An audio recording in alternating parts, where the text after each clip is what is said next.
ඉතින් අපි දැන් බලමු අපි හදාගත්තු Godo account එක Godo app එකට add කරගන්නේ කොහොමද කියලා. ඉතින් ඔයාලට iPhone එකක් නම් තියෙනවා ඔයාලට App Store එක හරහා ඔයාලට Godo app එක download කරගන්න පුළුවන්. එහෙම නැත්නම් ඔයාලට Android එකක් නම් තියෙනවා ඔයාලට Play Store එක හරහා ඔයාලට Godo app එක download කරගන්න පුළුවන්. ඉතින් මේ විදිහට මම App Store එක හරහා ගිහිල්ලා ඔයාලට Godo app එක download කරන විදිහ පෙන්නනවා. ඉතින් මේ විදිහට Godo කියලා search කරගන්න. search කරගත්තට පස්සේ ඔයාලට මේ විදිහට app එක පෙන්නනවා. ඉතින් මෙතන ඔයාලට install කියලා පෙන්නයි.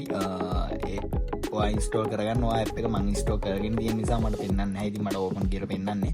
ඉතින් මම මෙතන open කියන එක උඩ touch කරගන්නවා. ඉතින් මේ touch කරගත්තට පස්සේ මේ විදිහට Godo app එක open වෙනවා. ඉතින් ඊට පස්සේ මේ වගේ interface එකකට තමයි ඔයාගේ එන්නේ. ඉතින් මෙතන login with account number and password කියලා තියෙනවා. ඉතින් ඒක උඩ touch කරගන්න. touch කරගත්තට පස්සේ ඔයාගේ Godo account ID එකයි ඔයාගේ password එකයි අහනවා. ඉතින් ඔයාට ආපු email එකට ආපු password එකයි ID එකයි මෙතනට දෙන්න. ඉතින් මම මේ විදිහට මගේ ඊමේල් එකට ආපු පාස්වර්ඩ් එකයි ID එකයි මේ විදිහට මම කොපි කරගෙන එතනට පේස්ට් කරගන්නවා. ඉතින් ඔයත් ඒ විදිහටම කරගන්න. ඉතින්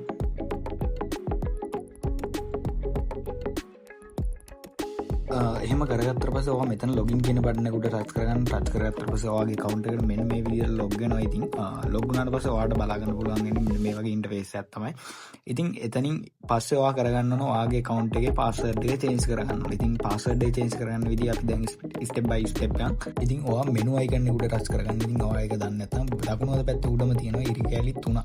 ඒක උඩ touch කරගන්න. touch කරගත්තට පස්සේ ඔයාට යටරේ යද්දි බලා ගන්න පුළුවන් change password කියලා ඔයාට bar එකක් බලා ගන්න පුළුවන්. ඉතින් ඒක උඩ touch කරගන්න. touch කරාට පස්සේ ඔයා මේ වගේ ඉන්ටර්ෆේස් එකකට තමයි එන්නේ. ඉතින් එතනින් ඔයා උඩම තියෙනවා ඔයාගේ account එක select කරගන්න. ඉතින් එතනින් ඔයා මේ විදිහට account එක select කරගන්න.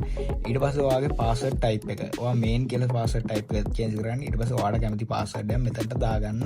ඉතින් මම මේ විදිහට මගේ password එක මම දාගන්නවා. හරි එහෙම දාගත්තට පස්සේ change password කියන උඩ touch කරාට පස්සේ ඔයාට බලා ගන්න පුළුවන් මේ විදිහට message එකක් පෙන්නනවා password එක update වුණා කියලා. හරි අපි දැන් බලමු අපි හදාගත්තු account එක හරියටම MT5 app එකට link කරගන්නේ කොහොමද කියලා. ඉතින් ඔයාලා MT5 app එක download කරලා නැත්නම් මේ විදිහට ගිහිල්ලා Play Store හරි App Store හරි ගිහිල්ලා download කරගන්න මේ විදිහට search කරගන්න. MT5 කියලා ඔයා search කරගත්ත පස්සේ මේ විදිහට app එක බලා ගන්න පුළුවන්. ඉතින් මෙතන touch කරාට පස්සේ මේ විදිහට ඔයාලට වෙන්නේ මෙතන open කියන තැන install කියලා. ඉතින් ඔයාලා install කරගන්න app එක මම install කරගෙන තියෙන නිසා මම මෙතන open කියන උඩ touch කරා. ඉතින් touch කරාට පස්සේ මේ විදිහට browser search කරගන්න තියෙනවා. ඉතින් මෙතන Godo කියලා ඔයාලා මේ විදිහට search කරගන්න. search කරගත්තට පස්සේ ඔයාලට මේ විදිහට browser එනවා. ඉතින් මෙතන select කරගන්න browser select කරගත්ත පස්සේ මෙතන login කියලා තියෙනවා. login කියන එකට ඔයාගේ Godo ID එක ඔයා මෙතනට දෙන්න. ඉතින් මගේ ID එක මම මෙතනට දෙනවා. ඉතින් මගේ ID එක තියෙන්නේ 51 97 97 කියලා. ඉතින් මම මෙතන 51 97 97 කියලා දෙනවා. ඊළඟට password කියන තියෙන තැනට ඔයාලා change කරගන්න දුන්නු password එක දෙන්න. ඉතින් මේ විදිහට මම ඒකත් දෙනවා. දුන්නට පස්සේ ඔයාලා මෙතන account එක connect වුණාට පස්සේ ඔයාලට බලා ගන්න පුළුවන්. ඉතින් මේ විදිහට තමයි හරියට connect වුණාට පස්සේ ඉතින් ඔය විදිහට තමයි Godo account එක